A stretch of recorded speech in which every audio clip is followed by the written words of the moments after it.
Israeli ஆக்கிரமிப்பின் கிதியோனின் ரதங்களை அடித்து நொறுக்குவதற்காக பலஸ்தீனிய போராளிகள் களமிறக்கிய டேவிடின் கற்கள்.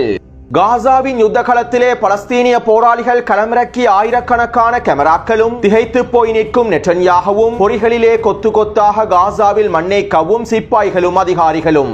அமெரிக்க தூதர் ஸ்டீவ் விட்கோஃப் முன்வைத்த புதிய முன்மொழிவை கிழித்தெறிந்த ஹமாஸ். கொள்ளை கும்பல்களின் அட்டகாசங்களும் பலஸ்தீனிய போராளிகளின் தாக்குதல்களும். யமன் ஹவுதி இராணுவத்தின் தொடர்ச்சியான தாக்குதல்களும் ஈரானிய வெளியுறவுத்துறை அமைச்சரின் பதில்களும்.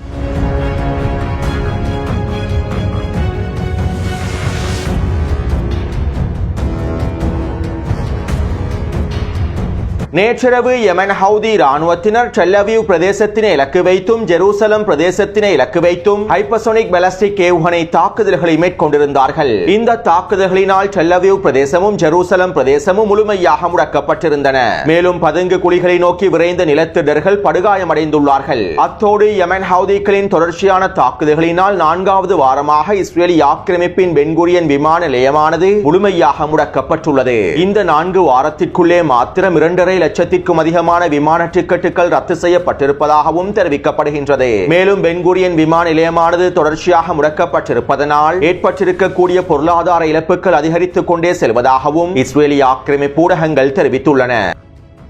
அடுத்து அமெரிக்காவுக்கும் ஈரானுக்கும் இடையிலே விரைவில் ஒப்பந்தம் ஒன்று மேற்கொள்ளப்படும் என டொனால்ட் டிரம்பினுடைய நிர்வாக அதிகாரிகளும் அமெரிக்க ஊடகங்களும் தொடர்ச்சியான செய்திகளை வெளியிட்டு வருகின்றன. இப்படியான நிலைமையில் ஈரானினுடைய வெளியுறவுத்துறை அமைச்சர் அப்பாஸ் அரக்சி அவர்கள் இவ்வாறு தெரிவித்துள்ளார். விரைவில் அமெரிக்காவுக்கும் ஈரானுக்கும் இடையில் ஒப்பந்தம் ஒன்று மேற்கொள்ளப்பட இருப்பதாக அமெரிக்க ஊடகங்களும் ஏனைய சர்வதேச ஊடகங்களும் தொடர்ச்சியாக செய்திகளை வெளியிட்டு வருகின்றன. ஆனால் உண்மையில் விரைவிலே ஒப்பந்தம் ஒன்று எட்டப்படுவதற்கான நிலைமையில் தான் நாங்கள் இருக்கின்றோமா என்பது மிகப்பெரிய கேள்விக்குறியே. எங்களுடைய நிலைப்பாடுகளில் நாங்கள் நேர்மையாகவே இருக்கின்றோம். ஈரானுக்கு எதிராக விதிக்கப்பட்டிருக்கக்கூடிய ஒட்டுமொத்த பொருளாதார தடைகளும் நீக்கப்பட வேண்டும். ஈரானினுடைய யுரேனியம் செறிவூட்டல் உரிமைகள் பாதுகாக்கப்பட வேண்டும். இவற்றை உள்ளடக்கி இருக்கக்கூடிய ஒரு ஒப்பந்தத்தை மாத்திரமே நாங்கள் ஏற்றுக்கொள்வோம். இந்த உரிமைகளை மீறக்கூடிய எந்த ஒரு ஒப்பந்தத்தையும் நாங்கள் ஏற்றுக்கொள்ளப் போவதில்லை. எந்த சூழ்நிலையிலும் நாங்கள் எங்களுடைய நிலைப்பாடுகளை விற்றுக் கொடுக்க போவதில்லை என ஈரானினுடைய வெளியுறவுத்துறை அமைச்சர் அப்பாஸ் அரக்சி அவர்கள் தெரிவித்துள்ளார்.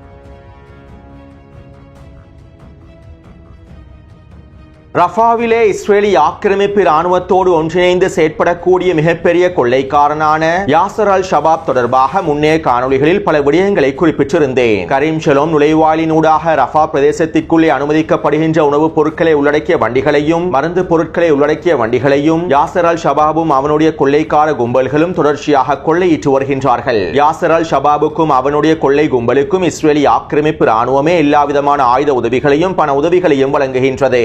மேலும் இஸ்ரேலி ஆக்கிரமிப்பும் அமெரிக்காவும் ஆரம்பித்திருக்கக்கூடிய உணவு விநியோக திட்டத்திற்கு அமைவாக ரஃபாவிலே உணவு மையங்கள் அமைக்கப்பட்டிருந்தன.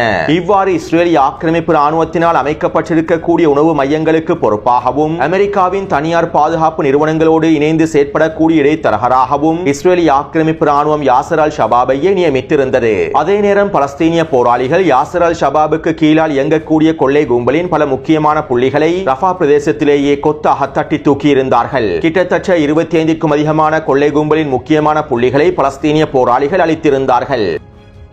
அத்தோடு இந்த யாசர் அல் ஷபாப் ரஃபாவினுடைய கிழக்கு பிரதேசத்திலே இருக்கக்கூடிய தாராபின் பழங்குடி இனத்தை சேர்ந்தவனாகவே இருக்கின்றான். இந்த தாராபின் பழங்குடி இனத்தவர்கள் ஆரம்ப காலத்திலிருந்தே பல குற்றச்செயல்களை மேற்கொண்டு வருகின்றார்கள். ரஃபாவின் கிழக்கு பிரதேசத்தில் இருக்கக்கூடிய இந்த தாராபின் பழங்குடியினர் சினாய் பிரதேசத்திலும் அதிகமாக வாழ்கின்றார்கள். மேலும் சினாய் பிரதேசத்தில் இருக்கக்கூடிய ISIS பயங்கரவாதிகளோடும் இந்த தாராபின் பழங்குடியினர் நேரடியான தொடர்புகளை கொண்டுள்ளார்கள். ISIS பயங்கரவாதிகளோடு போதைப் பொருள் கடத்துதல், ஆயுத கடத்தல் என்பனவற்றையும் மேற்கொள்கின்றார்கள். மேலும் யாசர் அல் ஷபாபும் ISIS பயங்கரவாதிகளோடு நேரடியான தொடர்புகளை கொண்டுள்ளான். போதைப் பொருள் கடத்தல்களோடும் நேரடியான தொடர்புகளை கொண்டுள்ளான். எனவே தற்போது இஸ்ரேலி ஆக்கிரமிப்பு ராணுவம் யாசர் அல் ஷபாபினுடைய கொள்ளை கும்பல்களை வலுப்படுத்துவதற்காகவும் காசாவிற்குள்ளே கொள்ளை சம்பவங்களை அதிகரிப்பதற்காகவும் 100க்கும் அதிகமான மிக கொடூரமான குற்றவாளிகளை இணைத்துக் கொண்டுள்ளது. அதாவது பலஸ்தீனிய போராளிகள் இந்த கொள்ளை கும்பல்களை முழுமையாக வேட்டையாடி வருவதனால் இந்த கொள்ளை கும்பல்களை பலப்படுத்துவதற்காக காசாவிலும் வெஸ்ட் பேங்க் பிரதேசத்திலும் இஸ்ரேலி ஆக்கிரமிப்பு பிரதேசங்களிலும் கொள்ளை கொலை, களவு மற்றும் மிக கொடூரமான குற்றச்செயல்களை மேற்கொண்டிருக்கக்கூடிய பலஸ்தீனிய கைதிகளை விடுதலை செய்து இந்த கும்பல்களோடு இணைத்துள்ளது. இவ்வாறு கிட்டத்தட்ட இஸ்ரேலி ஆக்கிரமிப்பு சிறைச்சாலைகளிலே இருக்கக்கூடிய 100க்கும் அதிகமான கொடூர குற்றங்களை மேற்கொண்டிருக்கக்கூடிய பலஸ்தீனிய கைதிகளையே தற்போது இஸ்ரேலி ஆக்கிரமிப்பு ராணுவம் விடுதலை செய்து யாசர் அல் ஷபாபோடு இணைத்துள்ளது. சுருக்கமாக குறிப்பிடுவதாக இருந்தால் இஸ்ரேலி ஆக்கிரமிப்பு ராணுவம் ரஃபா பிரதேசத்திலே கொள்ளை கும்பல்களை ஒன்றிணைத்து கூலிப்படை ஒன்றினை அமைத்துள்ளது. அத்தோடு கடந்த 3 நாட்களாக யாசர் அல் ஷபாபுக்கு கீழால் இயங்கக்கூடிய கொள்ளை கூலிப்படையினர் உணவுப் பொருட்களை கொண்டு செல்லக்கூடிய ட்ரக் வண்டிகளின் ஓட்டுநர்களை இலக்கு வைத்தும் தாக்குதல்களை ஆரம்பித்துள்ளார்கள். கடந்த 3 நாட்களுக்குள் மாத்திரம் 15க்கும் அதிகமான ட்ரக் வண்டி ஓட்டுநர்களை இந்த கொள்ளை கும்பல்கள் படுகொலை செய்துள்ளார்கள். அதாவது காசாவிலே உணவு விநியோகத்தினை மேற்கொள்வதற்காக இஸ்ரேலி ஆக்கிரமிப்பு மேற்கொண்டிருக்கக்கூடிய திட்டங்கள் தோல்வியை நோக்கி நகர்ந்து கொண்டிருக்கின்றன. இதனால் அடுத்த வாரத்திலிருந்து UNRWA நிறுவனம் வளமை போன்று மேற்கொள்ளக்கூடிய சுழற்சி முறையில் காசா முழுவதும் கோதுமைகளை விநியோகம் செய்வதற்கான அனுமதியை இஸ்ரேலி ஆக்கிரமிப்பிடம் பெற்றிருப்பதாக காசாவின் பேக்கரிகளுடைய சங்கத்தினுடைய தலைவர் தெரிவித்துள்ளார். இருப்பினும் தற்போது UNRWA நிறுவனத்தினுடைய ஊழியர்கள் இந்த உணவு விநியோகத்தினை அடுத்த வாரத்தில் ஆரம்பிப்பதற்கு பயப்படுகின்றார்கள். இந்த கொள்ளை கும்பல்கள் ட்ரக் வண்டி ஓட்டுநர்களை படுகொலை செய்து வருவதனால் இந்த நிலைமை ஏற்பட்டிருப்பதாகவும் தெரிவிக்கப்படுகின்றது. அதாவது காசா முழுவதும் உணவு விநியோகத்தை மேற்கொள்ளக்கூடிய ஐக்கிய நாடுகள் சபையின் உணவு விநியோக திட்டத்தினை சீர்குலைப்பதற்காகவே இஸ்ரேலி ஆக்கிரமிப்பு இந்த கொள்ளை கும்பல்களை பயன்படுத்தி இந்த தாக்குதல்களை மேற்கொண்டு வருவதாகவும் தெரிவிக்கப்படுகின்றது. அது மட்டுமல்லாமல் இந்த கொள்ளை கும்பல்கள் ட்ரக் வண்டிகளோடு செல்லக்கூடிய காசாவின் பாதுகாப்பு படைகளை இலக்கு வைத்தும் தாக்குதல்களை மேற்கொள்கின்றார்கள். நேற்று மாலை ரஃபா பிரதேசத்திலே ட்ரக் வண்டியில் பாதுகாப்பிற்காக வருகை தந்த காசாவின் போலீஸ் படையினுடைய 2 வீரர்களை கத்தியால் குத்தி இந்த கொள்ளை கும்பல்கள் படுகொலை செய்துள்ளார்கள்.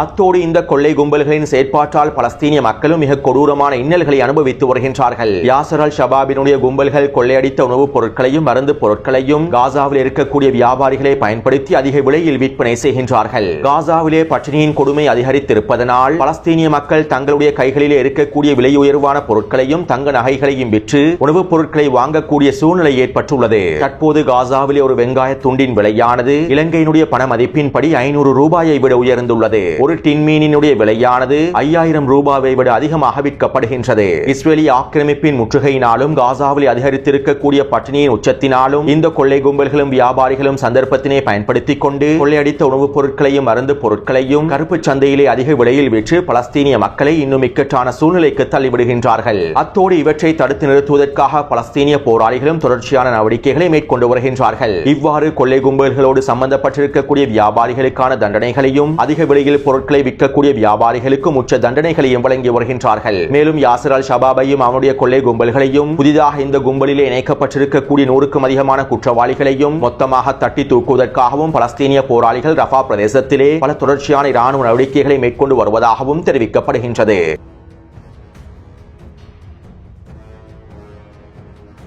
அமெரிக்க தூதர் ஸ்டீவ் விட்கோஃப் முன்வைத்திருந்த புதிய முன்மொழிவு தொடர்பாக நேற்றைய காணொளியில் தெளிவாக குறிப்பிட்டிருந்தேன். காசாவிலே நிரந்தர யுத்த நிறுத்தத்தினை ஏற்படுத்தக்கூடிய இஸ்ரேலி ஆக்கிரமிப்பினை முழுமையாக வெளியேற்றக்கூடிய காசா முழுவதும் உணவு விநியோகத்தை மேற்கொள்ளக்கூடிய ஸ்டீவ் விட்கோஃபின் முன்மொழிவை நாங்கள் ஏற்றுக்கொள்வோம் என்றும் ஹமாஸ் தரப்பினர் தெரிவித்திருந்தார்கள். அத்தோடு ஸ்டீவ் விட்கோஃப் முன்வைத்திருக்கக்கூடிய புதிய முன்மொழிவானது நிரந்தர யுத்த நிறுத்தத்தினை ஏற்படுத்தக்கூடிய முன்மொழிவு என்றும் ஹமாஸுக்கு சார்பான முன்மொழிவு என்றும் இதனை ஒருபொழுதும் இஸ்ரேலி ஆக்கிரமிப்பு ஏற்றுக்கொள்ளப் போவதில்லை என்றும் அமெரிக்க ஊடகங்களும் இஸ்ரேலி ஆக்கிரமிப்பு ஊடகங்களும் பிரச்சாரங்களை மேற்கொண்டிருந்தன. டொனால்ட் ட்ரம்புக்கும் நெட்டன்யாஹுவுக்கும் இடையிலான முருகல் நிலையின் விளைவாகவே டொனால்ட் ட்ரம்ப் கடுமையான உத்தரவுகளை பிறப்பித்து குறித்த ஒப்பந்தத்தினை ஸ்டீவ் விட்கோஃபின் மூலமாக முன்வைத்திருப்பதாகவும் இந்த ஒப்பந்தத்தினை நெட்டன்யாஹு மறுக்காமல் ஏற்றுக்கொள்ள வேண்டும் என அழுத்தங்களை வழங்கி இருப்பதாகவும் இஸ்ரேலி ஆக்கிரமிப்பு ஊடகங்களும் அமெரிக்க ஊடகங்களும் அரேபிய ஊடகங்களும் பல பிரச்சாரங்களையும் மேற்கொண்டிருந்தார்கள். டொனால்ட் ட்ரம்புக்கும் நெட்டன்யாஹுவுக்கும் இடையிலே முருகல் நிலைகள் ஏற்பட்டிருப்பதாக குறிப்பிடப்பட்டிருக்கக்கூடிய செய்திகள் அனைத்தும் ஒரு திட்டமிடப்பட்ட நாடகம் என்பதனை நான் முன்னே காணொளிகளில் தெளிவாக குறிப்பிட்டிருந்தேன். மேலும் இதனை உறுதிப்படுத்தும் வகையிலேயே தற்போதைய சம்பவங்களும் அரங்கேற்றப்பட்டுள்ளன. இஸ்ரேலி ஆக்கிரமிப்பின் பிரதிநிதிகள் மறைமுகமாக இந்த ஒப்பந்தத்தினை வடிவமைத்து ஸ்டீவ் விட்கோஃபின் மூலமாக மத்தியஸ்தர்களுக்கு முன்வைத்துள்ளார்கள். இவற்றை உறுதிப்படுத்தக்கூடிய பல தகவல்களும் தற்போது வெளியாகியுள்ளன.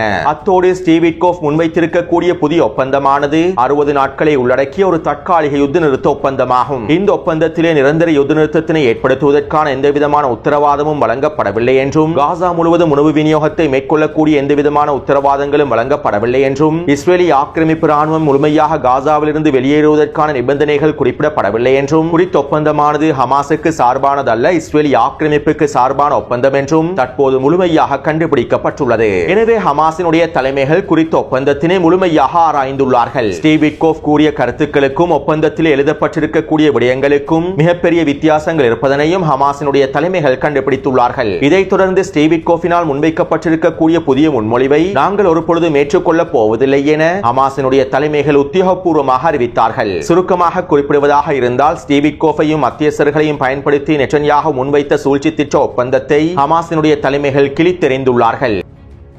மேலும் ஹமாஸினுடைய தலைவர்களில் ஒருவரான சமி அபு ஜுஹ்ரி அவர்கள் அல் ஜசீரா ஊடகத்திடம் இவ்வாறு தெரிவித்திருந்தார். ஜியோனிஸ் ஆக்கிரமிப்பின் பதில்களை கண்டு நாங்கள் நேற்றிரவு ஆச்சரியப்பட்டோம். இந்த புதிய முன்மொழிவானது எங்களுக்கு வைக்கப்பட்டிருக்கக்கூடிய ஒரு பொறியாகும். நெட்டன்யாஹு ஒரு மோசமான சூத்திரத்தினை திணிப்பதற்கு முயற்சி செய்கின்றார். எங்களுடைய பலஸ்தீனிய மக்களை சரணடைவதற்காக கட்டாயப்படுத்தும் ஒரு சூத்திரத்தையே பயன்படுத்துகின்றார். ஒரு பொழுதும் நாங்கள் சரணடைய போவதில்லை. எங்களுடைய பலஸ்தீனிய மக்கள் ஒரு பொழுதும் சரணடைய போவதில்லை. நாங்கள் இறுதி வரை போராடத்தான் போகின்றோம் என ஹமாஸினுடைய தலைவர்களில் ஒருவரான சமி அபு ஜுஹ்ரி அவர்கள் தெரிவித்துள்ளார்.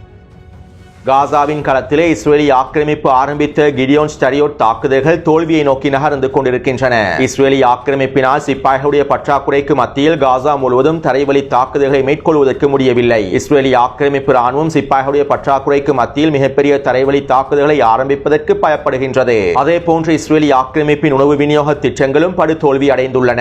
இதனால் தான் தற்போது நெட்டன்யாஹு காசாவிலே ஒரு தற்காலிக யுத்தநிறுத்தத்தினை ஏற்படுத்தி அதிகளவான பணைய கைதிகளை பெற்றுக் கொள்வதற்கும் ஹமாஸின் பேசும் சக்தியை குறைப்பதற்கும் எல்லாவிதமான முயற்சிகளையும் மேற்கொண்டுள்ளார். சுருக்கமாக குறிப்பிடுவதாக இருந்தால் இஸ்ரேலி ஆக்கிரமிப்பு ராணுவம் பலவீனமான நிலைமையில் இருக்கின்றது. இதனை வெளிப்படுத்த விரும்பாத நெட்டன்யாஹு, இதனை ஒப்புக்கொள்ள விரும்பாத நெட்டன்யாஹு ஸ்டீவ் விட்கோஃபை பயன்படுத்தி மத்தியஸ்தர்களுக்கு அழுத்தங்களை வழங்கி எப்படியாவது காசாவில் ஒரு தற்காலிக யுத்தநிறுத்தத்தினை ஏற்படுத்துவதற்கு நெட்டன்யாஹு முயற்சி செய்கின்றார். எனவே இப்படியான நிலைமையில் ஹமாஸினுடைய தலைமைகள் இந்த முடிவை வெளியேற்றிருப்பது, ஸ்டீவ் விட்கோஃபினுடைய இந்த புதிய முன்மொழிவை கிழித்தெறிந்திருப்பது நெட்டன்யாஹுவுக்கு வழங்கி இருக்கக்கூடிய ஒரு தரமான அடியாகும்.